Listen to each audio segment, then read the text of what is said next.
이화영 전 경기도 평화부지사가 쌍방울 대북 송금 사건으로 구속됐을 당시 검찰이 이전 부지사를 검찰청사로 불러 술과 음식을 주며 회유했다는 의혹에 대해 법무부가 정식 감찰을 지시했습니다.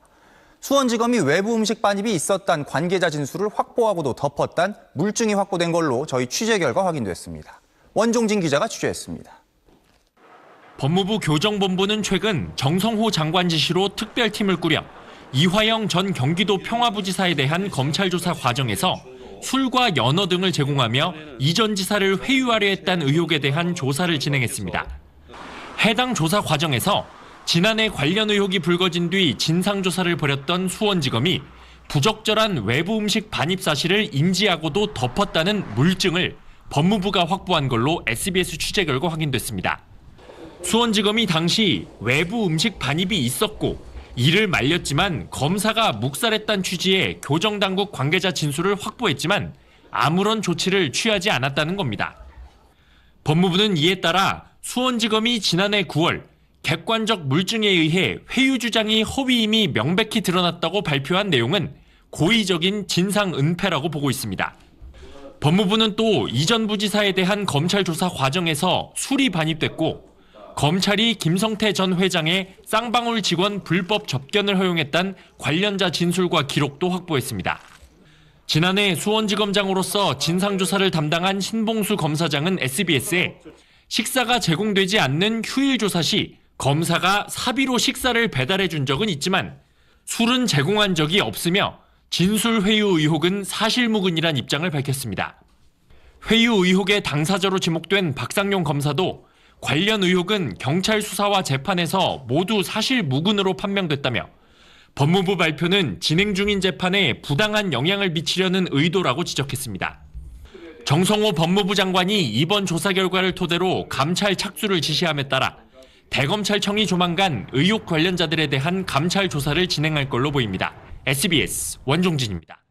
자, 저희가 이제 이화영 전 부지사 관련된 이야기를 좀 할 텐데 쌍방울 대북 송금 사건 우리가 이렇게 부르지 않습니까? 이게 아마도 좀 일정 시간이 지나면 사건 자체의 이름이 바뀔 것 같다는 생각도 들어요. 이거 자체가 저는 완전 조작이라고 보는데요. 원래 이거 시작이 이재명 경기도지사의 변호사비 대납, 그렇죠. 김성태가 변호사비를 대납했다. 이 이야기에서 시작된 거거든요. 그런데 이제 김성태가 해외 도피 중이었어요. 주가 조작이라든가 여러 가지 혐의로 주가 조작이다가 갑자기 정부 바뀌고 귀국을 합니다. 그렇죠. 귀국을 하면서 변호사비 대납 의혹은 없어져요. 없어지고 대북 송금으로 제목이 바뀌어버려요. 그 이유가 뭐냐? 북한은 수사할 수 없으니까 증거가 없는 거야. 그런 상황에서 김성태의 증언만으로 이재명을 올가맬 수 있다라고 판단을 한 거죠. 예. 그렇게 해서 이 사건을 만들어졌고 거기에 중간 하나의 고리가 피하려 하니까 북한 전문가인 이화영 평화부지사가 끌려 들어온 거죠. 그래서 이 이화영 전 부지사 생각해보면 재판받는 과정에서 뭐 진술이 번복된다든지 뭐 이런 상황들이 계속 논란이 되는 시점들이 있었는데 그거는요 이화영 부지사가 대북 송금 외에 뇌물수수 혐의가 여러 가지가 있어요. 예. 그걸 가지고 저는 검찰이 협박했을 가능성이 있다고 봅니다. 예. 네가 뇌물수수 혐의가 여러 가지가 있으니까 대북 송금 부분도 인정을 해라. 그렇죠. 그럼 폴리바겐이 될 수도 있다. 그러니까 여기를 인정하면 요거를 봐줄게 등의 어떤 그런 그렇죠, 거래가 있었을 수도 있다. 예를 들면 대장동 관련해서 유동규가 지금 풀려나 있어요. 유동규 보고 네가 돈 줬다라고 해라. 그러면은 너는 나오고 정진상이나 김용호 들어가 있을 것이다. 이런 거하고 비슷한 상황에 대해서 저는 폴리바겐 해설 가능성이 있고 거기에서 이화영 부지사가 한때 흔들려서 메시지가 왔다 갔다 합니다. 이럴 때 이화영 부지사의 사모님이 찾아가서 정신 차려. 정신 차려 이화영. 예, 두 사람이 이제 부부지만 또 동지이기도 하죠. 친구예요. 예. 나이도 똑같고 뭐 그러면서 이제 되돌아오면서 그때 이화영 부지사가 이 이야기를 합니다. 연어회 등 술 파티를 하면서 예. 나와 김성태를 검찰이 회유하려고 했다. 그래서 지금 그 정황을 두고 정권이 바뀌고 법무부 장관이 바뀐 이후에 감찰 지시가 지금 내려진 것이고 일정 상황들에 대한 사실관계가 확인되고 있다라는 건데 당시의 수사검사가 박상용이라는 검사입니다. 네. 이 박상용 검사가 입장문을 냈어요. 이 의혹은 수원지검 교도관 전수조사를 했었고 수개월에 걸친 경찰 수사가 있었고 대법원 판결을 통해서도 모두 사실무근이라고 나와 있던 내용이다. 근데 지금에 와서 이러는 것은 그걸 흔드는 것이다. 예. 그리고 재판에 부당한 영향을 미치려고 하는 것밖에 보이지 않는다. 이런 얘기를 했습니다. 이 말인즉슨 제가 듣기에는 뭔가 다시 무슨 일을 벌일 수도 있을 것 같다는 생각도 저는 들어서요. 이거는 그냥 감찰이 나오면 사실관계들이 확인이 되는 걸까요? 일단은 뭐 그렇다라고 봐야겠죠. 그러니까 예를 들면 감찰이 나오면 지금 뭐 구체적인 진술도 교도관의 진술이나 이런 것들이 확인이 되고 있는 거 아닙니까? 예. 그러니까 저는 이 연어 술 파티를 오늘 아까도 후배랑 그 얘기를 하고 왔는데 연어를 사주면 진술을 바꿔? 소주를 종이컵에 따라주면 진술을 바꿔?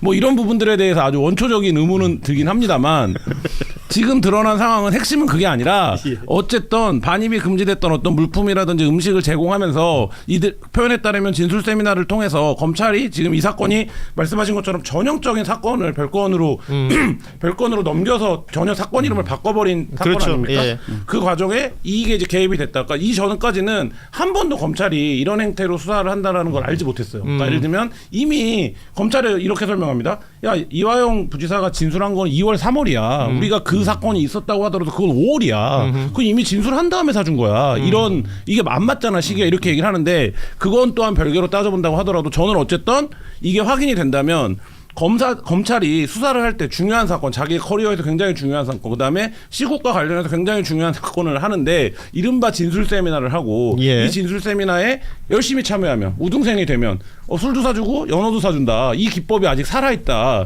이 성량도 떨어뜨릴 수 있다. 이 자체가 굉장히 놀라운 일이에요. 놀랍다는 충격적이에요. 충격적인 윤석열 정부 시절에 나온 이야기예요. 그렇죠. 그 계엄도 전에 나온 이야기. 예. 이 이야기를 이화영 부지사가 터뜨려서 본인에게 무슨 도움이 되겠어요? 예. 도움이 전혀 되지 않는 거예요. 사실은 그 한명수 적 총리의 모해 위증과도 저는 겹친다고 보는데요.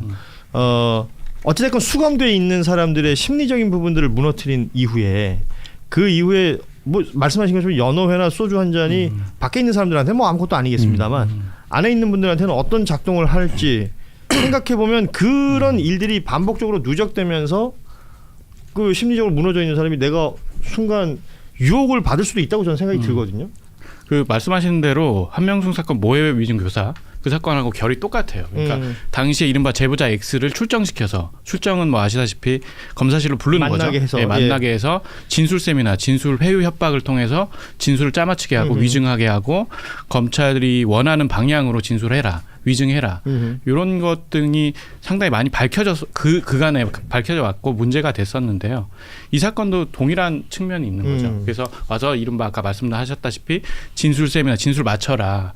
사실 그 유일한 증거가 그 이 지금 대북 송금 사건 관련해서 유일한 증거가 그 김성태 진술밖에 없어요, 사실은. 그렇죠. 그 진술 하나만으로 이 사건이 대법원에서 유죄 확정 판결이 됐거든요. 예. 그러니까 이번 뭐 대검 감찰이든 어디 뭐 법무부 감찰이든 간에 감찰 결과를 통해서 새로운 증거가 좀 비교적 명백한 증거가 나오면 이제 재심도 가능한 거죠. 그리고 뭐 이재명 관련 제3자 뇌물죄 관련해서도 공소 취소도 가능한 건데 근데 저는 검찰 자체 셀프 조사는 전혀 기대를 하지 않고 있거든요. 검찰의 셀프 조사는 네, 셀프 조사는 항상 언제 뭐 그간에 한 번도 제대로 밝혀낸 적이 없어가지고 검찰 셀프 조사는 제19 감사기의 전형을 보여주고 있기 때문에 예. 이 건은 다만 일반 특검으로 가는 거는 조금 무리수가 있을 것 같아요. 예. 제가 볼 때 왜냐하면 지금 특검이 3대 특검이 지금 지금 돌아가고 있고 예. 좀 무리가 있기 때문에 상설 특검 정도로 해가지고 진상 규명이 저는 밝혀져야 된다고 생각합니다. 제가 가야 되니까 한 말씀만 딱 드릴게요. 네. 왜 이렇게 무리수가 생기느냐? 이 사건 자체가 조작이라고 봐요. 이거는 문재인 정부 시절에 있었던 일이기 때문에 국정원과 통일부에 자료가 다 있을 겁니다. 그 당시에 이재명 경기지사가 대북 사업을 하는 것들을 문재인 정부에서 허락해 주지 않았기 때문에 분명히 다 있습니다. 네. 그러니까 이것은 결국 이제 검찰발 뉴스들 보다 JYP가 떠나고 계십니다. 예, 뭐 이거 인사라도 하고 가시고 그냥 쑥 빠져나가셔가지고 나가셨고요. 결국 뭐 자료가 있다 뭐 어쩐 이런 얘기들 많이 하고 그 재판 과정에서 이런 것 저런 것들이 지금 이상하다라는 얘기를 많이 했었는데 확정 판결이 나버린 부분이 있는 거잖아요. 그 부분이 어렵죠. 그 부분에 대해서 그냥 단순히 재심을 통해서 뭐 명예 회복을 한다든지 이런 것들 외에 그 시간 혹은 그 뭐 경제적인 어떤 불이익 등등에 대한 보상이 가능할 것이냐. 물론 확정적으로 얘기할 수는 없는 거겠습니다만 법무부의 감찰 결과 그리고 말씀하신 앞으로의 뭐 상설 특검이라든지 또 다른 형태로 제대로 한번 들여다봐야 되겠다라는 생각을 하고 어제 SBS 보도도 전 굉장히 인상적이었는데 그러니까 이게 진상조사를 벌였던 게 수원지검이었었거든요. 네. 이게 논란 나오고 난 다음에. 근데 외부 음식에 반입이 있었고 이걸 말렸지만 검사가 묵살했다라는 취지의 교정당국 관계자들의 진술이 있었다는 겁니다. 그런데도 아무런 조치가 없었다. 따지자면 이게 이제 조직적으로 은폐 시도를 했다라고 볼 수도 있는 거잖아요. 그렇죠. 예, 말씀하신 것처럼 검찰에 맡겨놓으면 이런 일이 벌어질 수도 있다. 뭐 항상 그랬다시피 그랬죠. 그러니까 어제 SBS 보도도 그렇지만 이 경찰도 좀 위축되고 쫄아가지고 당시에 경찰 조사를 했어요. 박상훈 예, 검사에 예. 대해서 수사를 했는데 그 수사에 이제 진술에 현장 조사를 하지 않았어요. 검사실에. 아하. 예, 현장 조사를 하지 않았다고 경찰이 이제 자인을 했어요. 근데 왜 현장 조사를 하지 않았냐 물어보니까 다각도로 진술을 확보했는데 검사실 위치나 CCTV 뭐 어디 위치, 어디 배치, 의자 배치 다 알 수 있었다. 그런데 여기서 핵심은 제가 알기로는요. 경찰 관계자한테 들었는데요. 진술이 조금씩 다 달라요. 뭐 의자 배치, CCTV 영상 녹화실 예. 위에 뭐 의자 어떤 배치 등등이 조금씩 다 다른데 그거를 그냥 무시하고 현장 조사 굳이 할 필요 없었다 이런 취지로 결론을 낸 거예요. 경찰 수사가. 경찰도 이거는 정말 비난받아 마땅한 거죠. 그렇군요. 네. 예. 몇 단계의 왜곡이 작동한 것 같아요. 네. 그러니까 왜곡과 은폐가 작동한 것 같고 실제로 지금 이제 법무부에서 그래도 입장을 발표한 거는 지금까지는 썰이던 연어와 술을 제공한 사실은 확인이 되는 측면이 있으니까 이제 입장을 발표한 건데 말씀하신 것처럼 그때 수사를 했었었는데 그렇죠. 수사 결과 그게 없었었는데 그러면 그 과정을 포함해서 이거를 다시 들여다볼 필요가 있고 저는 그거는 이 정권에서 지금 법무부에서 어떤 상설특검이 됐든 어떤 방식이 됐든 하면 되는데 문제는 우리가 사라졌다라고 믿었던 관행들이 이건 이제 드러났으니까 이제 그리고 예. 지금 현직 대통령과 연관된 어쨌든 관련 사건의 피의자였으니까 드러났는데 지금 이 관행이 있다는 거 아닙니까? 아직도 그래. 검찰이 그리고 박상영 검사 지금 태도를 보면 죽을 죄를 졌습니다 아니에요. 그렇죠. 그러니까 뭐 지금 뭐 말씀하신 것처럼 네. 수사까지 다 했잖아요. 네. 이런 취지잖아요. 네, 네. 그렇다라고 하면 이 부분을 어떻게 할 거냐 이게 또 사회적 과제로 남는 것 같습니다. 그렇습니다. 그 뭐 검찰 개혁으로 이런 것들이 이제 뭐 조직적으로 뭐 이렇게 뭐 룰을 만들고 규정을 만들어서 어떻게 바꾸고 할 수 있는 것인가? 아니면 이 사람들의 어떤 기본적인 정서, 태도, 그 안에 막 이런 게 아주 깊숙한 제가 곳에 있는 거라면 요 사건 나기 좀 전에 OTT에 지금 있는 야당이라는 영화가 있어요. 알죠. 네, 그 야당이라는 영화가 딱 요런 상황이거든요. 그러니까 예를 들면 부장검사실 옆에 창고라고 불리는 방이 있는데 알고 보면 거기가 VIP들이 오면 밥도 주고 회유하는 곳이죠. 네, 회유하는 예. 곳이고 뭐 침대도 있고 뭐 이런 곳이고 거기서 이제 뭔가 모종회의를 사건 은폐를 하려고 하다가 그게 이제 말하자면 유튜버의 공개에 의해서 폭로되는 이런 내용인데 그러니까 보면서 그러니까 뭐 상상력 진짜 되게 천편일률적이네. 또 저런 내용이구나라고 생각을 했는데 현실이 아직 이러니까 죄송한데 제가 검찰 개혁과 관련해서 예. 말씀하시니까 이 지금 법조 3윤이라 그러잖아요. 판사, 검사, 변호사 중에 예. 왜 검사만 이렇게 지식구 감사기를 심하게 하고 많이 하고 약간 오만한 태도를 보이냐. 예. 뭐 이런 거를 많이 뭐 여쭤보고 물어보고 질문을 많이 하더라고요. 그런데 제가 이제 검찰들한테 물어본 결과는 뭐냐면 검사는 이제 피혐의자들이나 뭐 피의자들하고 대면할 때 압도적인 권력의 우위를 점한단 말이에요. 항상. 그렇죠. 예. 그렇죠. 그러니까 혐의가 있는 사람들 그렇죠. 앞에 있으니까. 뭐든지 할 수 있는 것 같다는 느낌. 그런 게 체화됐다고 하더라고요. 내가 대한민국 검사야 이거. 네, 내가 대한민국 검사야. 야, 너 다 말해. 뭐 이렇게 되는 거죠. 오만하게 되는 건데 그래서 꼭 이거는 시청자들한테 나오면 말씀드려야겠다. 그래서 예. 제가 그래요? 그러네요. 미디어에서 재연될 때도 맞아요. 내가 대한민국 검사야고 내가 대한민국 변호사 이러면 근데요 이렇게 묻는 거야. 뭐지? 현장에서 이렇게. 대한민국 검사, 그러니까 대한민국이라는 말을 붙이는 걸로 이제 검사들이 유명하다 그러는데 그걸 알아야죠. 이제 나는 대한민국 국민이잖아요. 예, 그러니까 이런 것들을 다 이렇게 고발할 수도 있는 것이고 지적할 수도 있는 것이고 따질 수도 있는 건데 검사들이 거기에 대응하는 태도를 보면 우리가 뭐 여러 가지를 느끼게 되는 상황인 것 같습니다. 민주당의 정치검찰 조작기소대응특별위원회라는 곳이 있는데 네. 이곳에서 권성동과 이철규를 이재명 대통령의 대북 송금 의혹 사건에 개입한 의혹으로 고발을 했습니다. 근데 이 건이 사실 이번에 들어간 건보다 크기로 따지면요. 죄 무게로 따지면요. 한 1000배 더 무겁습니다. 근데 이걸 고발을 했어요. 이게 뭐냐? 조경식 KH 부회장은 2024년 7월 24일 롯데 호텔에서 권성동이를 만났고 아예 만난 건 팩트고. 팩트고 네. 만난 건 팩트입니다. 네. 만나서 48억을 줬고 그 자리에서 캄보디아로 도피한 배상윤 회장과 권성동이가 통화하게끔 연결시켜 줬고 그 통화에서 이런 약속을 했다고 합니다. 배상윤이가 한국에 귀국할 때 이재명, 이화영을 엮어주면 엮어주는 대가로 형을 감경해 주기로 약속을 했다. 이 주장을 국회에서 했어요. 우리가 이 영상을 한번 소개시켜드린 바 있는데요. 다시 한번 보고 오겠습니다. 48억 얘기도 나오고 합니다. 48억은 우리 조경식 회장님이 말씀하신 액수인가요? 그쪽에서 요구한 겁니다. 저 사진이 이제 그 롯데호텔 로비입니다. 이화영 소스와 쌍방울 수사를 딜하는 이런 검찰과의 시도가 있었습니까? 어떻게든 그들을 두 사람을 끼워 맞춰야지만이 니들이 살 수 있다는 그러한 압박을 받고 있던 상황이었습니다. 그 당시도. 그 얘기는 누가 한 건가요? 권 박사의 친구가 얘기한 겁니다. 예, 권 박사는 누구를 말한다고 말씀하셨죠? 권자, 성자, 동자입니다. 다시 한번 정리해 주십시오. 그럼 곧 대화 나눈 내용을. 자, 일단 국제전화 통화를 했습니다. 배상윤과. 우리 배상윤 회장이 공항을 자진 입국해서 들어오면서 기자 인터뷰를 하는 걸로 시작을 해서 누군가를 그 이름을 거론을 시키고 들어와서 구속이 된 다음에 3개월 정도 구속되어 있다가 병원으로 일단 뺐다가 불구속으로 재판을 받으면서 너희가 생각하는 3년의 실형은 살게 해줄게. 그것만. 예, 거기까지가 얘기가 그날의 대화의 중점 내용입니다. 그러면 배상윤 들어오면서 누구의 이름을 얘기하는 거였나요? 공항에서? 이자, 제자, 명자입니다. 이화영. 그래서 두 분의 이름입니다. 이 건으로 이번에 고발당했습니다. 이거는 진짜 무겁습니다. 관련해서 대한민국 최고의 전문가를 모셨습니다. 김광민 변호사 박수로 맞이합니다. 네. 드디어 이 건, 이거 얼마나 지금 떠들고 내가 진짜 목 쉴 정도로 항상 얘기했는데 이게 드디어 고발됐어요. 네네. 이 건 진짜 큰 건입니다. 그렇죠.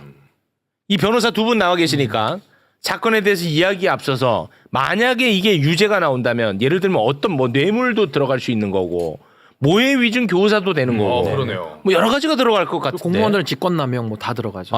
세트로. 굉장히 무겁죠. 이게 지금 형태만 봤을 때 부연해 주십시오. 우선 뭐 최근에 들어서 조경식 그 부회장에 대한 공격이 뭐 엄청납니다. 엄청나더라고요. 예. 조경식이 완전 사기꾼으로 그냥 엄청난데요. 예전에는 조경식을 오히려 이재명 공격의 수단으로 활용한 적은 없었나요? 그런 적은 없습니다. 그런 적은 예. 없었어요?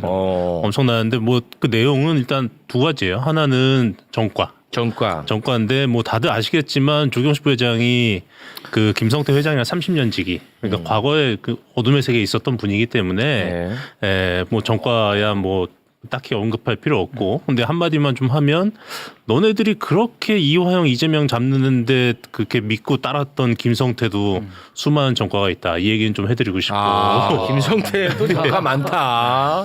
그 다음에 하나는 현재 지금 조경식 부회장이 수사받고 있는 사기 혐의 이거 가지고 많이 얘기를 하는데 그 사기 혐의 내용은 그 알펜시아 리조트 인테리어 건입니다. 근데 이거 제가 꼭 부연 설명을 해야겠는데 뭐냐면 이게 알펜시아 KH 강원개발 부회장이었잖아요. 그러니까 알펜시아 리조트 관리하는 회사예요. 알펜시아 리조트를 관리하는 회사예요? 그 알펜시아 리조트를 매입하고 그냥 소유하고 있었던 회사죠. 알펜시아 회사네. 예, 그러니까 KH 그룹이 알펜시아를 매입하기 위해서 만든 특수목적 법인입니다. 예, 오케이. KH 강원개발이 여기 부회장이었는데 그러니까 등기 이사가 아니라 비등기 이사였던 거예요. 네. 비등기 이사였고 그 KH 쪽에서 뭐 우리가 급여를 준 적이 없다 뭐 이런 식의 주장을 하는데 맞습니다. 급여를 안 준 게 당연합니다. 그네들의 사업 방식은 부회장으로 임명해주고 야 우리가 뭐 돈 주는 대신 니네가 뭐 인테리어 공사라든지 납품이라든지 이런 거 해서 알아서 벌어 이런 체계예요. 알겠다. 이런 체계였는데 건달식이네. 그렇죠. 그래서 이제 그 KH 부회장을 하면서 관련돼서 몇몇 이권 사업을 한 건데 하다가 KH가 손절한 겁니다. 손절하면 사업이 중단되죠. 중단되면 당연히 사기로 고소당하죠. 그렇게 해서 사기로 고소된 걸 KH 쪽에서 뭐라고 얘기하냐면 우리가 부회장 명함 줬더니 우리 인테리어 사업한다고 사기치고 다녀가지고 우리가 손절했어. 이렇게 설명하는 거예요. 야, 그렇게 되는 거구나. 야, 원래는 그게 맞는데. 근데 사업 방식이고 보수 지급 방식입니다. 그게. 원래 건달도 그렇게 하잖아. 그렇죠. 건달들. 그렇게 된 건데 지금 그걸 갖다가 워낙에 센 폭로를 하다 보니까 조경식 자체가 완전 쓰레기다라고 언론에서 지금 맹공을 가하고 있는 그런 상황입니다.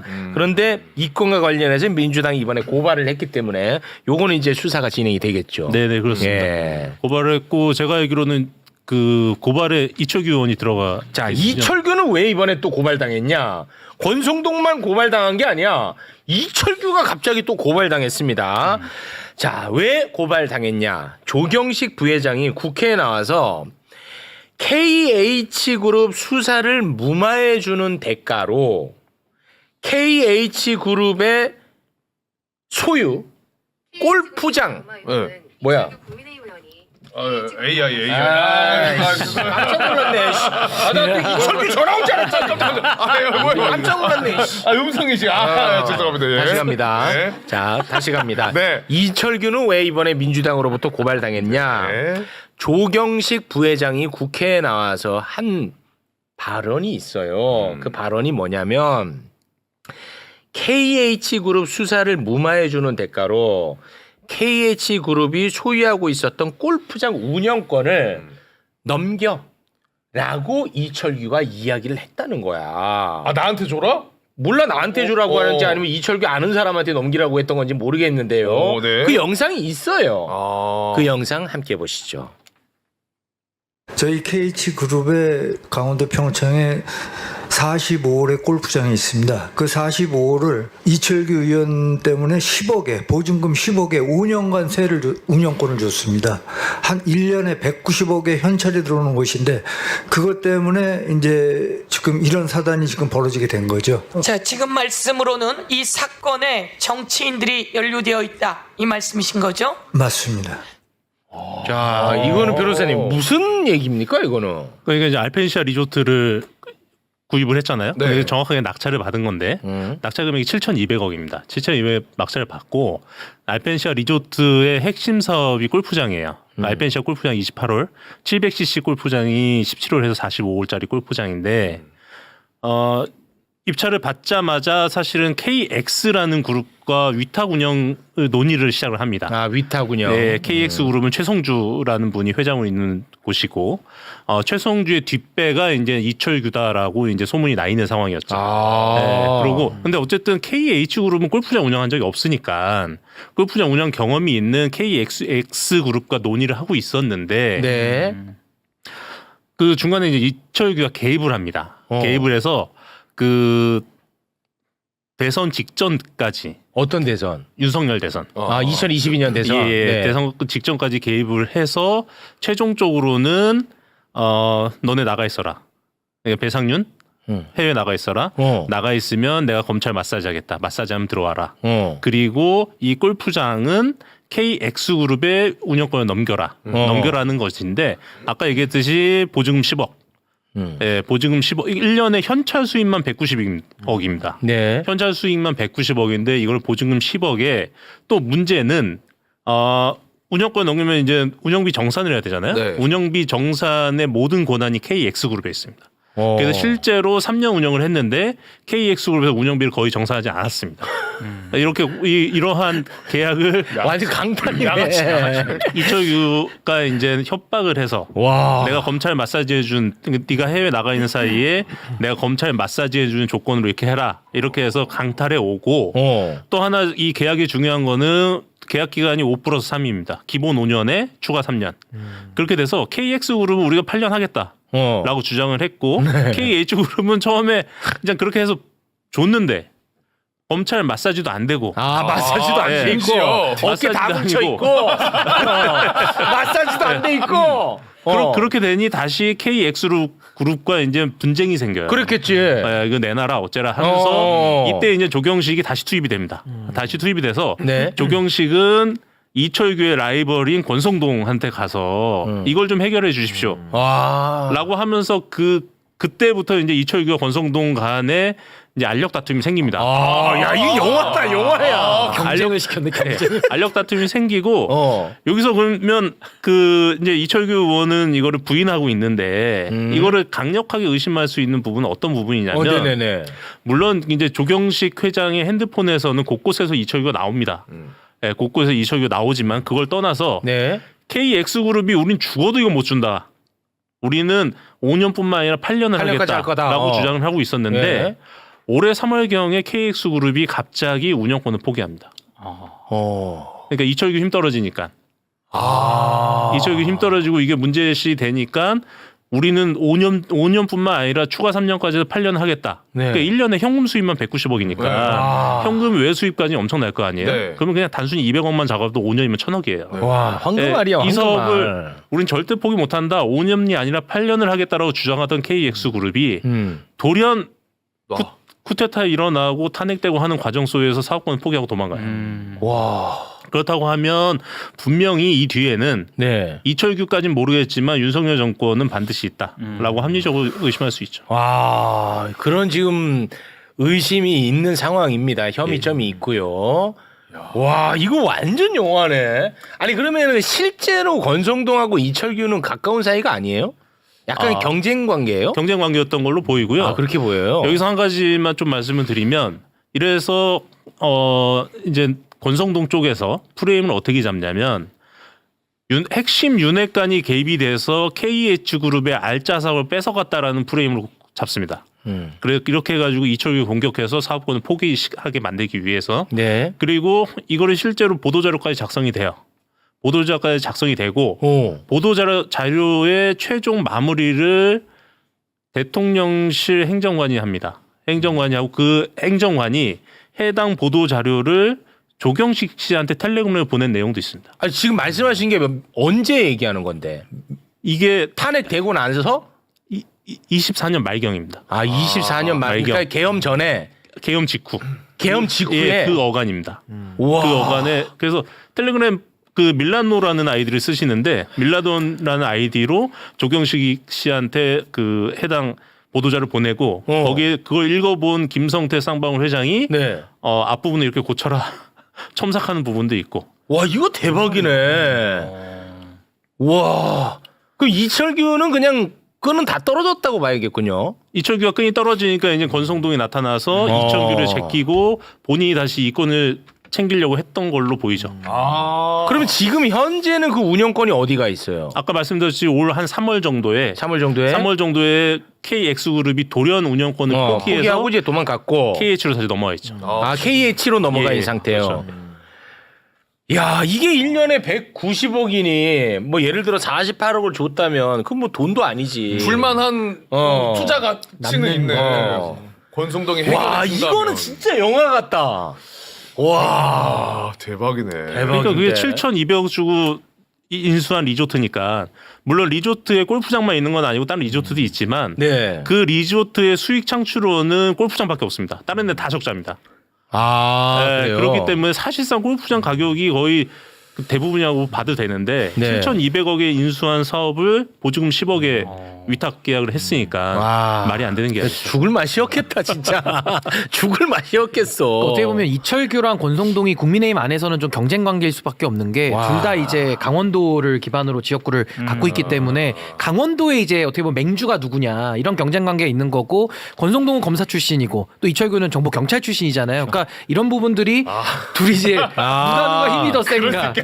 검경 수사권 비슷하게 내지는 누가 윤석열에게 더 충성을 더 할 것이냐 이런 경쟁 관계를 아마 그 기업에서도 좀 틈을 파고들었던 거 아닌가. 야, 이거는 스토리 라인이 진짜 좋아. 깔끔하고. 짜임새 짜져. 진짜 재밌네. 그렇기도 하고 한 가지만 더 말씀을 드리면 이철규와 KX그룹 회장 간의 이제 둘 간의 친분 관계는 어떻게 이루어지냐면 그게 핵심인 것 같은데. KX그룹 회장이 과거 DJ 때 국정원 비서실장을 했습니다. 국정원 비서실장을 네. 했고 이철규는 경찰의 정보라인이었고 네. 국정원 비서실장과 그 경찰 정보라인 관계로 연이 최초 시작이 됐고 그 연이 지금까지 쭉 이어져 오는 걸로 알고 있습니다. 아 그렇게 이제 알려져 있다 이거죠. 와.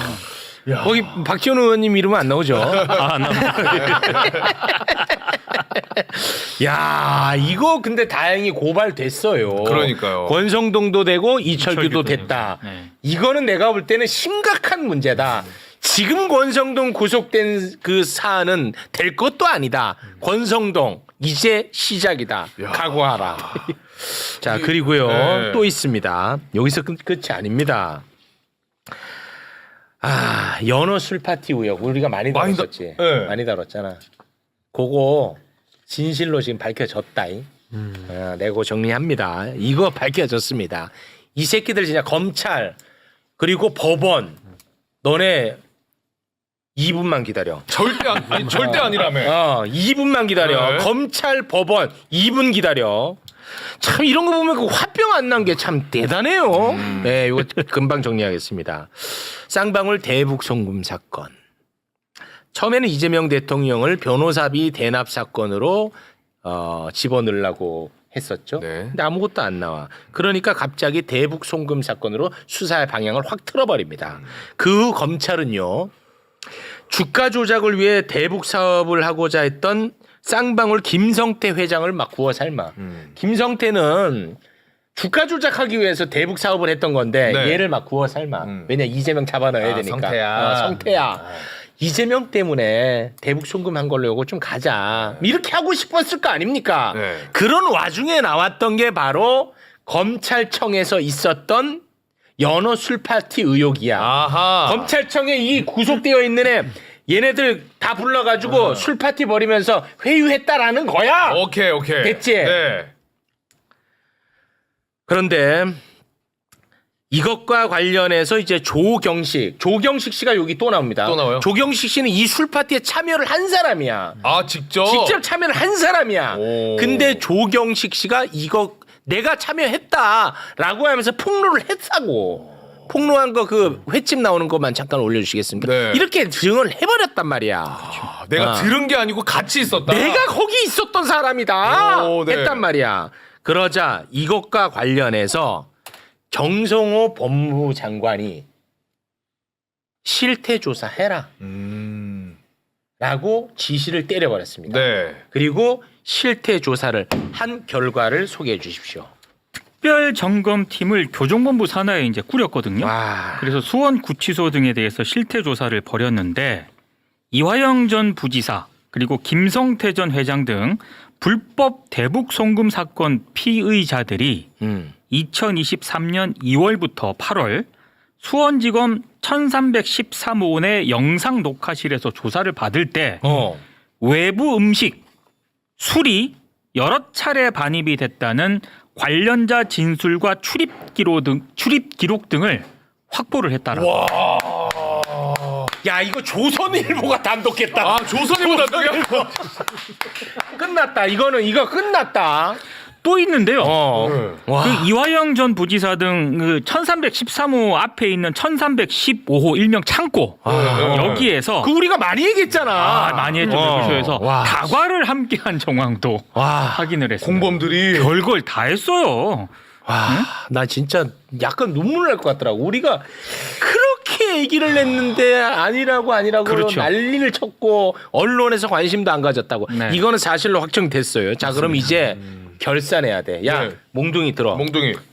검찰하고 법원 두들겨 맞아야 됩니다. 그렇죠. 첫째, 검찰 이제는 결과가 나왔잖아요. 이거는 모해 위증을 위해서 불법적인 일을 저지른 겁니다. 그렇죠. 검찰이요.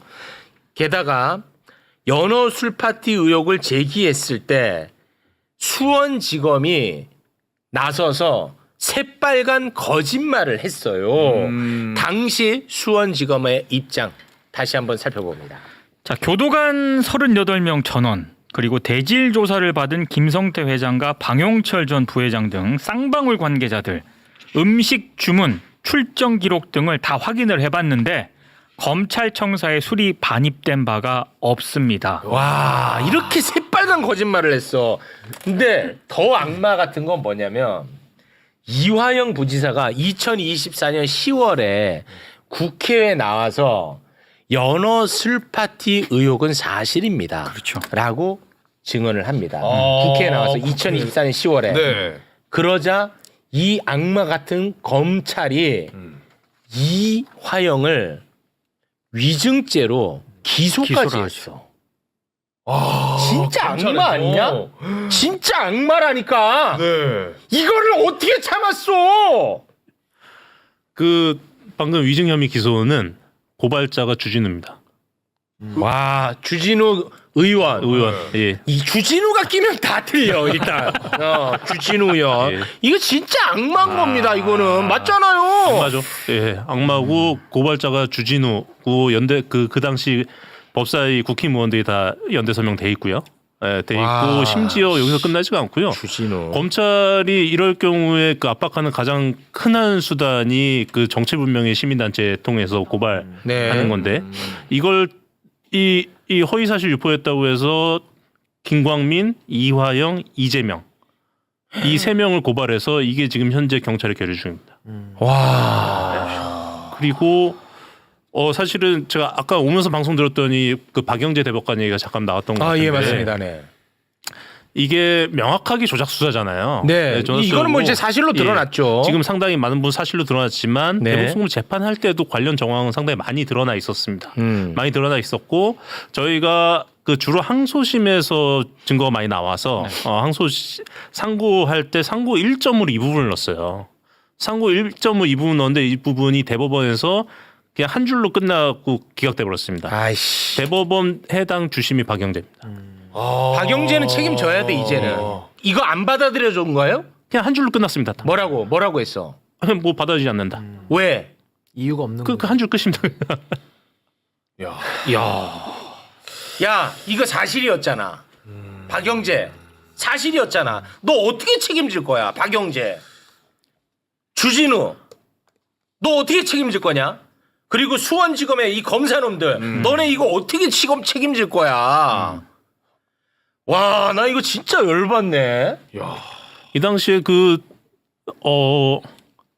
검사들이 어떻게 했었냐면 그거 얘기해. 저희 변호인들이 이제 입장을 밝히잖아요. 의혹 제기를 하잖아요. 2시간만 입장이 나왔어요. 2시간만 입장이 나와서 기자 풀단 쏘고 기자 풀단 쏘면 기자들은 대대적으로 보도를 하고 그러니까 예를 들면 저런 식으로 하는 거죠. 뭐 증거 다 있다. 뭐 교도관 38명 다 조사했다. 이렇게 했는데 그래서 저희가 이거 허위사실이다. 허위사실이니까 그 기자들한테 입장문을 냈잖아요. 그것도 이제 공문서거든요. 그래서 그게 공문서 위조다. 그래서 공문서 위조로 고발도 했습니다. 고발도 했지만 경찰에서는 수원지검 뭐 검사 소환 한 번 안 해보고 그냥 다 기각 처리하고 이런 식으로 끝났고. 경찰에서도 그럼 책임이 있네. 그렇죠. 이 지금 몇 군데입니까 지금 문제가. 그리고 근데 당시 법무부 장관이 한동훈 아니었어요? 그 그랬을 겁니다. 예. 그러니까 법무부 장관 한동훈이었기 때문에 이게 조직적으로 좀 했을 가능성도 좀 있어 보여요. 저는 충분히 그렇다고. 그러니까 한동훈이 당시 법무부 장관이었다는 점도 다시 한번 상기를 좀 해야 될 것 같습니다. 요즘 유튜브 하던데. 저는 이제 책임 있는 사람. 지금 현재 법무부 장관 처음에 임명되시고 약간 좀 불만이었는데 이번 건을 하시는 거 보고 정성호 법무부 장관이 정성호랑이 선생님, 정성호랑이 선생님 정말 존경합니다. 정성호랑이 선생님 진짜 이건 너무 잘하셨어요. 제가 이 조사 과정을 잠깐 말씀을 드리면 이게 어떻게 이렇게 금방 나왔어 진상이? 7월달에 올해 7월에 이제 감찰단을 보냈고 감찰단을 보냈는데 감찰단이 그 팀장이 그 모 구치소에 있는 출정 과장이랍니다. 그러니까 출정하는 과정을 아주 잘하는 전문가가 온 거죠. 전문가가 와서 속된 말로 싹 털었고 싹 털었는데 뭐가 나왔냐면 이제는 교도관들이 이제 김성태 등을 데리고 갔을 거 아닙니까? 교도관들은 상당히 FM으로 합니다. 근데 데리고 갔는데 교도관들 상식으로는 있을 수 없는 일이 막 벌어지는 거예요. 그렇지. 뭐 자기 눈앞에서 몰아놓고 외부 음식 먹게 하고 선임도 안 된 변호사가 와서 상담하고 막 이러니까 그때마다 교도관들이 강력하게 항의를 했대요. 네, 안 된다 하고 강력하게 항의하니까 살아있네.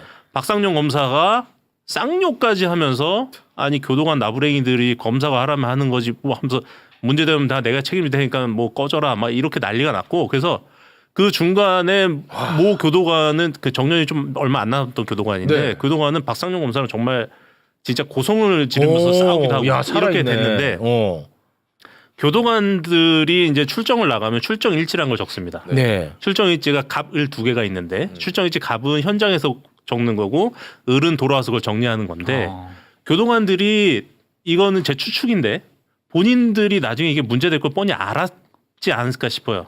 그러니까 꼼꼼히 다 적은 겁니다. 와. 다 남겨놔. 그게 여기에 대해서 우리가 어떻게 남겨졌구나. 항의를 했고 항의를 했음에도 불구하고 모 검사는 어떻게 했고 어떻게 했고 막 이렇게 일지에 다 적어놓은 겁니다. 다 적어놓은 게 보관돼 있었고 보관돼 있었어. 그걸 이번에 법무부가 다 입수해서 확인을 했고 와. 확인하고 그 적은 교도관들 다 불러다가 인터뷰를 하고 그리고 뭐 예를 들면 이화영 부지사가 밤늦게 이제 돌아왔으면 이화영 부지사 옆방에 있었던 그 시기에 옆방에 있었던 재소자들한테 그때 이화영 들어온 거 봤냐? 와 크로스로 또 체크했고. 뭐 이런 것까지 체크를 하고 와. 그렇게 했던 거예요. 그렇게 하면서 이제 이게 다 드러났고 뭐 그냥 뭐 제가 파악한 내용으로 말씀드리면 제가 그 당시에도 정말 목이 터져라 얘기했고 매부쇼에도 나와서도 얘기했고 많이 얘기했잖아요. 네. 제가 얘기했던 내용들은 오히려 부수적인 얘기를 합니다. 와 그 진짜. 정도에 따르면 네, 부수적인 얘기고 뭐 이런 것들이에요. 아까 말한 그 창고라는 방. 창고란 방에 그러니까 김성태, 방영철이 오고 쌍방울 직원들이 와서 업무 보고를 했다는 거예요. 업무 보고를 하고 경영 지시를 하고 그다음에 그 선임되지 않은 변호사들이 들어와서 그 안에서 진술 짜맞추기에 조력을 하고 그러니까 박상용 사진 좀 준비해 주세요. 교도관들이 그 1315실 창고에 들어가려고 하니까 교도관들 못 들어오게 했다는 거예요. 못 들어오게 하고 이거는 교도관들이 이건 정말 양보 못 하겠다. 우리 저 안에 있어야겠다. 하고 들어갔어요. 들어가니까 그 이상한 일이 벌어지잖아요. 그러니까 이거 뭐냐. 다 분리해라. 공범 다 분리해라. 라고 얘기하니까 박상용이 수사관 중에 한 명을 뭐 예를 들면 김수사관이면 김수사관 쪽에 잠깐 들어가 있어. 그래서 김수사관 안에 넣어놓고 우리 지금 이거 대지조사하는 거야. 토달지 마. 미쳤다 이건 진짜. 이렇게 하고 뭐 김성태 생일날 여성이 케이크 들고 와서 안에서 생일잔치를 하고 이런 부분들이 뭐 지금 웬만하게 다 나왔고 그리고 제가 좀 한 가지 좀 강조하고 싶은 거는 중요한 얘기를 왜 빨리빨리 넘어가요? 예. 네, 지금 와 사람들 지금 너무 열받는데 나. 이 부분은 저기 법무부가 발표할 거라서 제가 먼저 떠들어 버리면 좀 그래요? 약간 그 정도로 하겠습니다. 정성호랑이님 죄송합니다. 정말 최고입니다. 우리 시대 영웅. 네, 그렇게 되고 제가 사실 강조하고 싶은 거는 이거예요. 자꾸 언론이 야 김성태가 그래도 중견기업 회장인데 연어 먹었다고 진술을 번복하겠냐 이렇게 얘기하는데 맞습니다. 이거는 연어를 먹이고 그 대가로 진술 번복을 한 게 아니라 검찰과 쌍방울의 커넥션이 그 정도의 관계였다라는 걸 보여주는 사건이에요. 그걸 보여주는 거야. 근데 맨날 김성태 나와서 내가 나이가 몇 살인데 짜장면 탕수육 먹었다고 진술을 번복하겠습니까 이렇게 얘기하는데 그렇습니다. 저희는 그걸 얘기하는 게 아니거든요. 그렇습니다. 형량을 줄여주는 게 핵심이지. 그때 우리가 이 얘기할 때 마치 자기는 엄청 객관적인 것 같은 평론가들, 논객들이 방송에 나와서 뭐라고 한 줄 압니까? 그때 뭐라고 했어요? 말이 되냐 이거야. 그러니까 최욱이 저런 놈들은 진짜 방송을 거짓으로 가짜로 한대. 왜냐? 아니 이게 만약에 이 사실이라면 교도관들도 있고 입이 보는 눈이 한둘이 아니고 입이 한둘이 아닌데 이거를 어떻게 무마시키냐 하면서 엄청나게 조롱을 하더라고. 이 새끼들이 현실적으로 이거는 불가능한 일이라고 난리 치더라고. 내 진짜 억울했거든. 내가 아무리 봐도 정황상 이건 맞는 주장인데 막 그러더라고. 또 어느 날 매불쇼에서 이건 이제 녹화로 한 거였습니다. 녹화로 검사 출신 변호사가 이제 매불쇼에 출연을 했었어. 녹화야. 내가 이게 그 주제로 모셨던 건 아닌데 내가 이거에 완전 꽂혀 있을 때라 검사 출신이고 내가 이걸 또 막 물어봤다고. 그러니까 그 젊은 검사 출신 변호사야. 그분들이 그건 말이 안 됩니다. 그랬어요? 그거는 제가 검사 생활을 한 사람인데 그 있을 수 없는 일입니다. 막 그러더라고. 그래서 그 새끼들 다시는 안 불러. 아니 그래갖고 내가 하나하나 물어봤어. 그럼 너 이거는 어떻게 설명하냐? 설명을 못해. 그냥 안 된다가 다야. 설명은 못해. 안 된다가 다야. 그냥 말이 됩니까? 말이 됩니까야. 근데 그 새끼들 그래 다시는 안 불러요. 음모론 취급하는. 음모론 취급 아니까. 당시에. 난 좋아.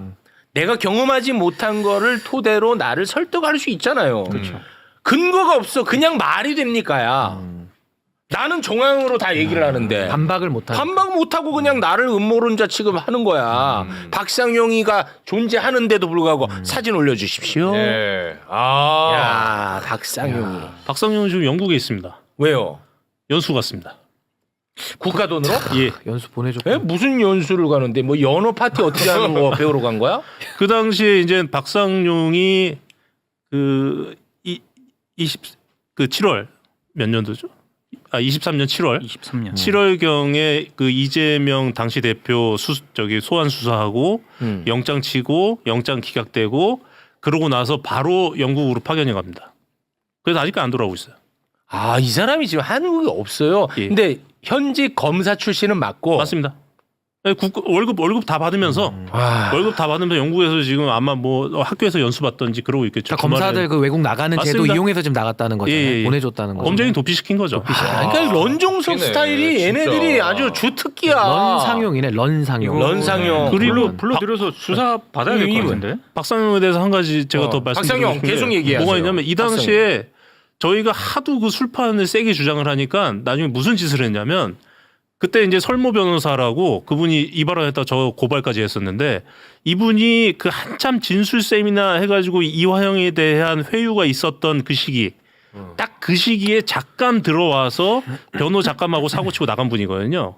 이 양반을 소환해서 그리고 이분이 이제 지금은 탈당해서 다른 데 있는데 그 당시에 민주당 법률원 부원장이었어요. 그래서 민주당 법률원 부원장 출신의 이화영 변호인에게 확인해 본 결과 그런 정황은 전혀 없었고 자신이 보지도 못했고 있을 수도 없다고 했다. 아, 맞아. 이렇게 발표를 했고 그래서 기자들이 다 달려가서 그 설 변호사한테 뭐 이렇다는데 뭐 어떤 거예요? 아니 뭐 그런 취지예요. 그래서 구체적으로 막 물어보고 저희가 이제 반박을 했거든요. 아니 그 사람은 조사 몇 번 들어오지도 않은 사람이고 한두 번 하다가 도망간 사람인데 그 사람이 뭐 하냐. 그러니까 거기서 물어보니까 다시 그 설 변호사는 아니 그럼 검찰 가서 물어보세요. 검찰은 설 변호사가 이랬다. 진짜. 나 진짜 너무. 그러니까 우리가 그 동안에 의혹 제기한 것 중에 아닌 게 있냐고. 그러네. 만약에 아는 게 있었다면 벌써 잡혀갔을 겁니다. 박상용 계속 띄워야죠. 박상용 계속 띄웁니다. 박상용 내 얼굴에다 그냥 얘 얼굴로 박아버려. 이렇게 박상용이. 그리고 박상용 검사가 아마 다들 아시겠지만 그 국회에서 저 이성윤 그 의원이 그 울산지검인가요? 그 울산지검 대변 사건. 네. 술 먹고. 그 사건 제기했던 당사자예요. 그래? 당사자고 그거 제기하자마자 이성윤 의원이랑 소영규 의원 2명한테 1억 손배소 소송 걸어서 지금 소송 진행 중이고. 소송 진행 중이에요. 예. 스펙타클하신 분입니다. 의혹의 주인공이 박상용이다. 네네. 근데 본인은 아니라고 이제 아니라고. 손배를 걸었다는 겁니다. 아니라고. 근데 결론적으로 영국에 가 있든지 말든지 일단 검사 신분이니까 네. 탄핵을 이건 뭐 다시 한번 고려를 해봐야 될 것 같고. 고려가 아니라 지금 검사 징계법에 따르면 법무부 장관이 이거는 징계로 잘라버릴 수도 있게 지금 법이 바뀌었잖아요. 그러니까 이거는 이제 감찰 결과 나왔으니까 박상용은 바로 조치를 해야 될 것 같습니다. 지금 저는 상황에서. 박상용은 제가 아까 말씀드렸듯이 허위 공문서 작성. 네. 그 교도관은 38명 전수조사를 안 했음에도 불구하고 전수조사했고 전수조사한 결과 그런 일 없다라고 그 언론 보도자를 뿌린 명확하게 허위 공문서 작성입니다. 허위 공문서. 그거는 완전히 빼박 허위 공문서 작성 빼박. 요거 하나만으로도 바로 징계 가능해요. 그렇지. 무섭다 무서워. 진짜 이 새끼들 정말. 근데 이게 처음이겠냐고요. 그럼 어떻게 이 생각을 해봐라. 이게 지금 이걸 하려면 이 어마어마한 용기가 필요합니다. 이거는 처음부터는 못합니다. 그러니까요. 박상용이. 지난번에 이화영 전 부지사 사건 관련했을 때 이화영 부지사가 나 검찰청에서 조사받을 때 연어회도 먹고 술도 마셨다 검사가 주더라 막 이제 이래가지고 검사들이 무슨 말도 안 되는 소리 하지 마라 박상영 검사가 나 우리는 그런 사람 아니다 그러면서 막 이화영이 거짓말쟁이라는 듯이 말을 했는데 알고 봤더니 이화영 부지사가 맞았다는 거예요. 법무부에서 확인을 해봤더니 게다가 그때 교정 당국에 있던 직원이 검사님 이러시면 안 됩니다. 그렇죠. 이런 얘기가 지금 했다는 거 아닙니까? 어떻게 된 겁니까? 그러니까 이게 정말로 검찰의 사악한 짓인 게 드러나는 게요. 네. 말씀하신 대로 김성태 전 쌍방울 회장하고 이화영 부지사가 검찰 내에서 조사를 받다가 검찰에서 진술 세미나를 많이 했다는 거 아니에요. 네. 그래서 어쨌든 이재명을 엮어라. 그렇게 진술 세미나를 했는데 대질이라는 명분으로. 근데 그 과정에서 술도 마시고 연어 초밥도 시켜줬다. 그런 얘기가 나왔는데 이거를 갖다가 검사들이 국회에 나와서 지금 이화영 부지사가 이 증언을 했는데 이걸 위증으로 기소를 합니다. 아 세상에. 지금 재판 중이에요 이게. 네. 그러니까 근데 지금 방금 말씀하신 대로 교정당국 특히 이제 수원구치소 아마 교정 공무원이었던 것 같은데 쌍방울의 직원이 아마 그 단골집이 쌍방울 단골집이었나 봐요. 연어 횟집 그쪽이 맞아요. 직원들이 자주 가는 데인가 봐요. 네, 어도 횟집 아니에요? 맛집인가 보네. 그래서 거기 우리가 다 알죠. 네, 사실은. 직원들이 사가지고 아마 그 검찰청 안으로 들어간 것 같은데 그 출입기를 또 다 있고 방금 말씀하신 대로 교정당국 공무원도 이러면 안 된다. 연어를 떠나서 그 직원들이 와가지고 만나고 이런 거 자체도 불법 접견이다. 문제 항의를 했는데 묵살시켰다는 거 아니에요. 그럼 검찰은 적어도 진실을 알고 있다는 건데 이걸 거꾸로 이화영 부지사를 너 왜 거짓말해? 위증으로까지 기소를 했다. 이거는 대단히 악의적인 기소고 이건 범죄다 이건. 이렇게 평가할 수 있는 사건입니다. 아니 사실은 지난번에 조경식 KH그룹의 부회장이 이제 또 서영교 의원, 서영교 의원 요즘 활동이 대단합니다. 서영교 의원하고 증인으로서 증인신문 하던 타임을 보게 되면 처음에는 쌍방울에서 17인분 25만 원, 1인당 25만 원짜리 회와 초밥 25만 원짜리를 17인분 들여보냈고 11월 달에 그리고 그로부터 2주 후에 25인분이 들어갔고 그리고 12월 크리스마스 전인가요? 네, 그때는 68인분이 들어갔다. 왜 그렇게 많이 들어갔냐? 물어봤더니 교정당국에는 교도관들 입을 막아야 되기 때문에 그랬다. 이런 얘기를 사실은 이제 했었단 말이죠. 그러면서 그 김강민 변호사가 서영교 의원이 너무 놀라가지고 막 물어보니까 이제 김강민 변호사는 이제 그 변호하시는 분이죠. 그때 이화영 부지사가 얘기했던 연어 술 파티하고는 별개로 들어간 것이다. 이제 이런 얘기까지 하면서 쌍방울 대북 송금 관련 그 사건은 이화영과 이재명 대통령을 죽이기 위해서 기획된 거다. 이제 이런 얘기를 해서 우리가 깜짝 놀랐었는데 결국은 술 파티 해주면서 결국 잡고 싶었던 건 저기 뭡니까? 이 검찰이. 이재명 불어라 이화영 너 그럼 네 거 좀 빼줄게. 그때 이화영 부지사는 법인카드 사용 쌍방울에부터 받은 법인카드 사용이랑 뭐 이런저런 여기 문제가 좀 있어가지고 개인적으로 좀 곤란지경에 빠져 있었다는 건데 그러면서 그거에 넘어가가지고 홀딱 넘어가가지고 그때 또 그리고 그때 왔던 변호사한테도 홀딱 넘어가가지고 사실은 이상한 이 자술서도 쓰고 막 그랬잖아요. 그래가지고 그 부인 되시는 분이 말도 안 된다. 그래가지고 또 그냥 막 난리가 한번 났었었는데 결국에는 이재명 대통령을 죽이기 위한 전방위적인 압박과 이 모든 것들이 검찰과 법원에서 이루어지고 있었다는 걸 이제 알게 됐습니다. 네, 맞습니다. 이게 이뿐만 아니라 뭐 이 당시에 이 연어회와 소주 사건이 있었을 때 당시 이제 이화영 그 부지사 측 변호인이 그럼 출정 기록이라도 내놔라라고 공개적으로 이야기를 했었어요. 그러면은 그다음 이화영, 그러니까 김성태 비롯한 쌍방울 관련자들의 출정 기록이 겹치면 이게 사실 이 말이 신빙성이 있는 건데 출정 기록은 전혀 내놓고 있지 않았었거든요. 그러니까 단지 이 과정에서 연어회랑 소주를 먹은 게 문제가 아니라 이 관련 공범들이 한 자리에 있었다는 것 자체가 그게 문제가 되는 거잖아요. 그 대대적으로 검찰의 그 조력 하에 말 맞추기가 그동안 이루어졌을 가능성이 충분히 한 겁니다. 그래서 저는 이 당시에도 그래서 뭐 진술, 자판기니 이런 얘기가 계속 있었거든요. 관련해서도. 또 비슷한 게 유동규입니다.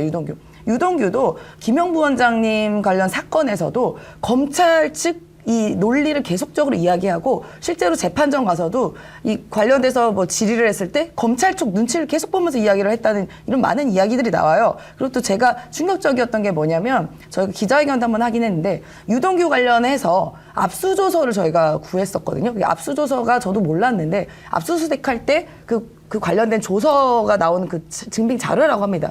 근데 그 압수조서에서는 이 사건이 당시 이재명 당시 대표와 전혀 무관한 사건이에요. 그러니까 유동규와 뭐 남욱 관련된 그 사건이었는데 그 압수조서에는 뭐라고 써 있냐면은 피의자 이재명과 관련하여 이렇게 써 있었어요. 애초에 이 사건이 이재명 당시 대표와 관련이 없는데 이 사람 그것이 무엇이냐? 검찰은 애초에 이재명이라는 최종 목적지, 종착지를 딱 정해놓고 관련된 김용, 정진상, 뭐 이화영 다다다다다 가는 길에 그냥 하나씩 제거하면서 연결고리를 만들었다는 게 의심의 포인트입니다. 저도 이게 똑같은 경로라고 봐요. 앞으로 이런 비일비재한 뭐 이게 검찰의 어떻게 보면은 이재명 당시 대표와 연결고리를 만들려고 했던 이런 정황들이 전 더 나올 거라고 봅니다. 근데 이게 우리가 지금 사법부의 신뢰성이 많이 떨어진 상황이잖아요. 재판을 공정하게 과연 하고 있는가? 검찰은 그렇게 할 수 있겠지만 법원은 다른 판단을 할 수 있잖아요. 그러면 술 파티 의혹이 제기가 되고 그다음에 뭐 진술쌤이나 얘기도 나온다 그러면 그 부분에 대해서 꼼꼼히 살펴봐야 될 텐데 그렇지 않았다는 거예요. 이화영 전 부지사가 2심에서 징역 7년 8개월 받았어요. 그것도 조금 2년 정도 깎인 거거든요. 네, 맞아요. 너무 세게 받았어요. 그때 이게 다 논란이 됐어요. 논란이 됐는데 재판부가 뭐라고 하면서 이 증언이나 진술을 탄핵했냐면은 이렇게 한 거예요. 그러니까 지금 술자리 파티와 관련해서는 이렇게 얘기해요. 이화영 등 출정 시 교도관들이 다소 동행하고 검찰청사 내 영상 녹화실 구조 등에 비춰 술자리가 있었다고 보기 어렵다. 피고인의 정치 경력이나 학력 등에 비추어 연어나 술로 인해 진술이 근본적인 영향을 받는다는 것은 쉽게 납득하기 어렵다. 무슨 판결을 자기 혼자 현실에 관한 어떤 증거 관련된 부분에서 판단한 게 아니라 당신 똑똑하니까 그런 거에 영향을 받을 사람은 아니잖아. 그리고 혼자 가가지고 술 파티 했다고 하는데 교도관들도 당시에 가 있었을 텐데 그 사람들은 얘기 안 하니까 없었던 거네. 이렇게 판단하고 말았다는 거예요. 그리고 진술셈이나 있었다고 하는 부분에 대해서는 이렇게 얘기해요. 대질신문 여부는 수사기관의 재량이고 대질신문이 위법하다고 볼 만한 특별한 사정이 없다. 대질신문은 사실관계를 확인을 위해 필요했고 적법한 절차였다. 진술셈이나 이것도 인정을 안 했어요. 그러니까 이런 식으로 재판부가 판단을 했다는 거예요. 나이브하게. 네. 검찰이 그러면은 재판부한테 다 이렇게 판단해 주십시오라고 하면서 인정하고 갖다 줘야 재판부가 그래? 있었나 없었나 이렇게 보고 그냥 판단하고 만다는 거예요. 상식적으로 의심이 되는 부분이 있으면 그것에 대해서 다시 확인하는 작업들을 해야 될 거 아니에요. 선고 내리기 전에. 이번에 판사님들이 그 검찰개혁 관련해서 검사들에게 그냥 공소권만 주는 그 건이 좀 매우 형사사건에서는 위험하다 이런 얘기를 해요. 왜 그러냐 물어봤더니 아니 수사를 안 해보면 검사가 수사를 안 하고 내용 모르는데 오로지 남이 한 수사만 가지고서 기소를 하게 되면 실제 이 재판정에서 형사사건 할 때 내용을 잘 몰라가지고 유죄 날 것도 무죄 나오고 이렇게 될 수도 있지 않느냐 이제 이런 걱정을 했다는 겁니다. 그 얘기는 우리는 앉아가지고 이게 맞는지 안 맞는지 판단하기가 매우 곤란하고 한계가 있는 상황에서 검사들이 수사마저 안 하고 그냥 와가지고 기소만 하고 그러면은 현실적으로 수사가 제대로 되는지 내용이 무엇인지 알지도 못할 텐데 너무 걱정이다 이제 이런 얘기를 했다는 거거든요. 이제 지금 딱 그 김성환 평론가 말하는 것처럼 사실 이제 좀 상식적으로는 납득이 안 가지 않습니까? 이제 그런 종류의 이제 문제점들이 사실 이제 있다는 거고 여러분께서 이렇게 볼 수 있는 거예요. 수사하고 기소권 다 가져가면은 수사를 기소에 맞춰서 할 수 있게 되는 거잖아요. 근데 따로 분리를 하면은 상식적으로 저쪽에서 갖고 온 증거하고 내가 볼 때 상식적으로 납득이 안 되는 뭔가를 조서나 이런 것들 갖고 온 거예요. 그러면은 거기에 따라서 예를 들면 뭐 어떤 행위를 할 수 있느냐 없느냐 그 권한을 주느냐 마느냐가 지금 보안수사권 문제잖아요. 그러니까 수사권을 검찰이 쥐고 있으면은 내가 그럼 수사할게 그리고 수사할 수 있다는 거예요. 얼마든지 그 과정에서 기존의 검찰 행태를 보면은 조작할 수 있다는 얘기가 되는 거거든요. 그러니까 기관 간에는 그런 팽팽한 긴장감 같은 게 있어야 되는 거지. 바로 그겁니다. 기소할 수가 없어 이 상태로는. 그러면 경찰이 들고 가가지고 다시 수사를 해가지고 들고 와야지. 바로 그게 이제 외국에서 맨날 이제 그런 식으로 하는 중인데 어쨌든 이제 제가 말씀드리고 싶었던 거는 그냥 편하게 앉아서 형사재판 하시려고 하다 보니 이런 일이 벌어진 거 아닌가 이제 생각이 들고요. 그거보다 제가 요 얘기 하나 해드리겠습니다. 지금 정성호 법무장관이 사실 그동안에 매우 답답하다라고 여러분들께서 많이 그러셨는데 이 사건이 오늘 이제 확인되게 된 경위를 설명을 잠깐 드리면 이화영 경기도 평화부지사 사건 관련해서 정성호 법무부 장관이 장관 취임 직후에 수원구치소 수용자 이화영이 2024년 10월에 국회 법사위에 출석해서 증언한 얘기들, 즉 연어회 제공 술파티 관련해서 실태조사를 정확하게 해라고 지시를 딱 했답니다. 그 정성호 법무부 장관이 취임하고 나서 곧바로 법무부는 교정행정의 전문성과 보안성을 고려해서 7월 말부터 별도의 점검반을 따로 구성을 해가지고 이 내용에 대해서 의혹을 확인하기 위해서 출정 일지 등을 면밀히 분석했답니다. 그리고 8월 한 달 동안에 당시에 이화영 부지사를 개호했던, 그러니까 이제 왔다 갔다 같이 데리고 다녔던 그 교도관 등을 대상으로 실태조사를 명확하게 했더니 2024년 4월 17일 수원지검에서 당시 개호 교도관 38명이 조사하고 발표한 내용과 다른 부분들을 확인했다는 겁니다.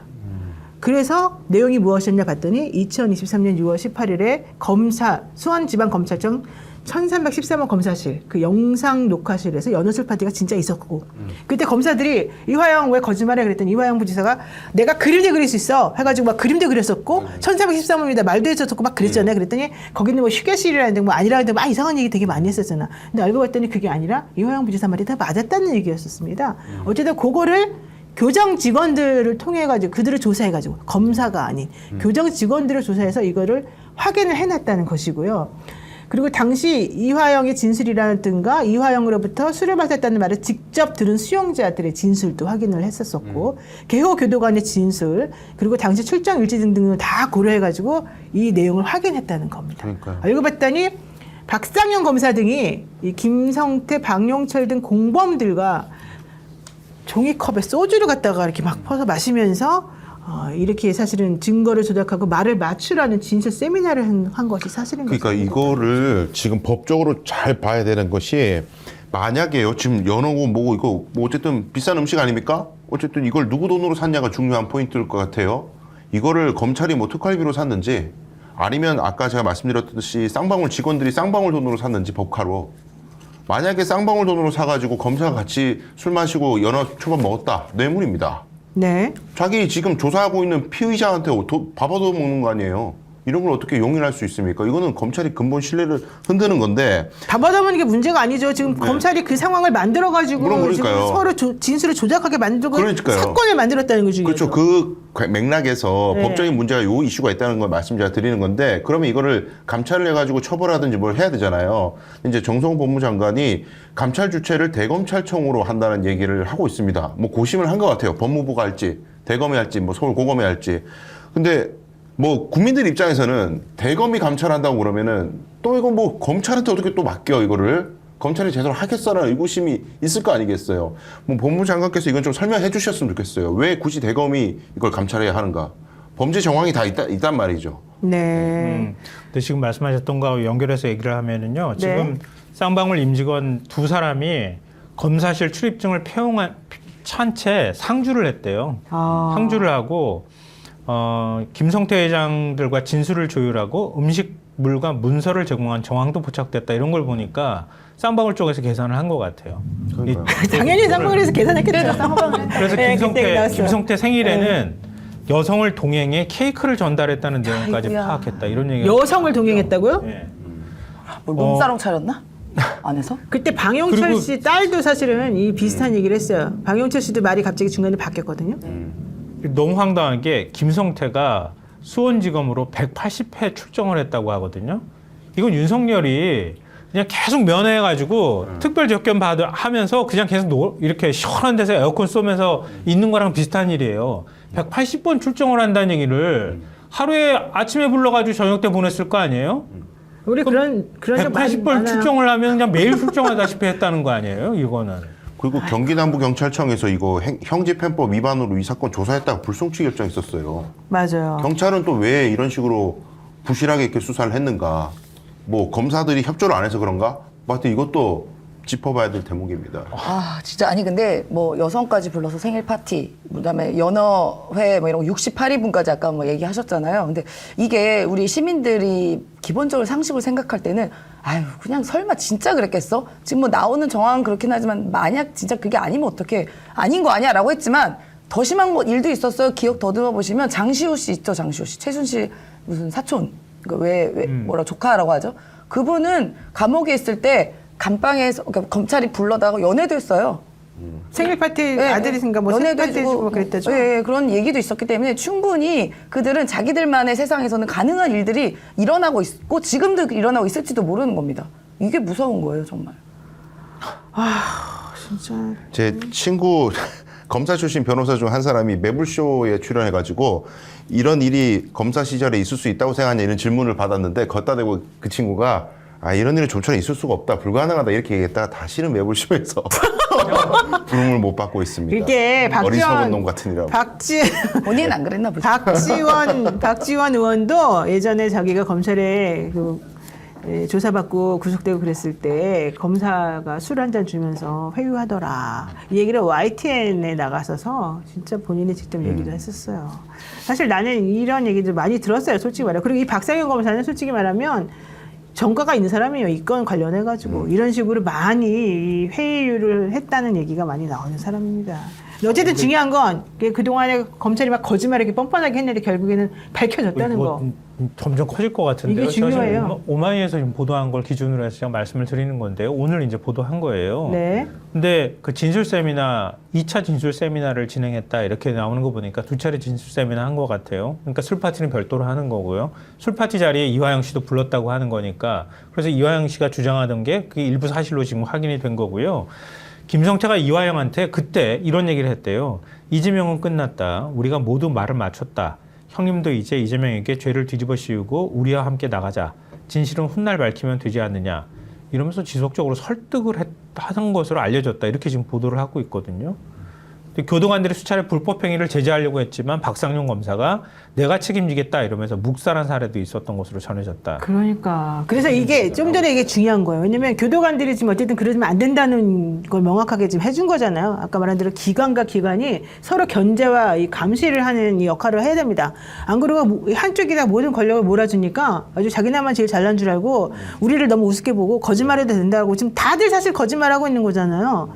와, 있을 수 없는 지금. 내일이라도 검찰은요. 이게 진정성 있는 감찰을 한다는 신뢰를 얻기 위해서는 빨리 이화영 부지사에 대한 미증 공소 취소해야 됩니다. 저는 사실은 한명숙 전 총리에 대해서도 그 죄수들이 그때 막 그 말 맞추기 하고 그랬던 거 뭐 아닌 것으로 좀 나왔지만은 난 그것도 사실은 되게 의심하고 있어요. 솔직히 말하면. 진짜 이게 우리가 검찰 개혁을 해야 하는 이유를 검찰 스스로가 만든 거기도 한데 지금 이런 사건 같은 경우는 지금 나와 있는 것만 봐도 뭐 무시무시한 거잖아요.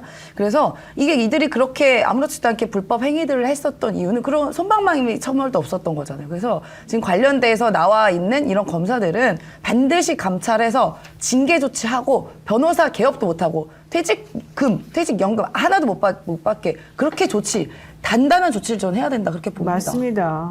이제 그 대북 송금 사건의 주요한 건 그러니까 그 관계자들끼리 진술을 입을 맞췄다. 그러니까 그 진술 세미나를 열었다. 이것만으로도 사실은 다 유죄 판결을 하기 어려운 상황이잖아요. 관련돼 있는 증거가 다 오염이 돼 버렸으니까 진술이. 근데 또 하나는 박선원 의원이 9월 2일 날 얘기한 거예요. 그러니까 국정원이 정보위 전체회의에 와가지고 보고한 내용이거든요. 국정원이 자체 감찰을 했는데 김성태 쌍방울그룹 회장이 대북 사업을 빌미로 주가 조작을 시도한다는 첩보를 국정원이 입수했다. 이런 추가적인 자료가 국정원 내부에서 문건이 확인됐다고 하는 거예요. 근데 이것도 역시 그동안에 계속 얘기 나왔잖아요. 그러니까 예를 들면 지금 리오남이라고 하는 대북 공작원한테 돈을 전달했다고 얘기하는데 리오남이 필리핀에 그때 당시에 돈을 전달했다고 하는데 간 사람의 명단이 없다는 거예요. 그럼 어떻게 돈을 전달했냐 이렇게 얘기하니까 이것도 또한 그 항소심 2심 수원 고법에서 판단할 때 이렇게 한 거예요. 리오남의 신분 등에 비춰볼 때 국제대회 공식 초청 대상자에 포함되지 않고 현장에서 리오남을 본 사람이 없더라도 이런 이유만으로 김성태 진술의 신빙성에 영향을 주지 않는다. 이러면서 돈 전달했다고 판단한 거예요. 그러면 북한에다 확인도 못해. 류호남이 있는지 없는지도 몰라. 객관적인 증거도 없어. 네. 그리고 말이 맨날 바뀌어. 그리고 쌍방울이 어. 북한에다 돈 줬다고 하는 것도 주가 조작 위해서라고 하는 국정원 내부 보고서가 더 추가로 있어. 맞아요. 그럼 도대체 뭘 가지고 돈을 전달해가지고 했다고 어떻게 전달했다는 얘기예요. 받은 사람도 확인이 안 되는 상황인데. 그러니까 그때 당시에 판사님 판결을 우리가 그때 황당했잖아요. 객관적인 증거는 다 배척하고 주관적인 이 김성태와 방용철 이런 사람들의 말만 그냥 믿고서는 이 말이 더 신빙해. 객관적인 증거는 반해. 국정원의 보고서 있어봤자 그거는 구체적이지도 않고 그거는 믿을 수 없어. 이렇게 해버렸다니까요. 그러니까 그 그러니까 피고인의 이익으로라고 하는 거는 윤석열한테만 적용되는 거예요. 대한민국에서. 네.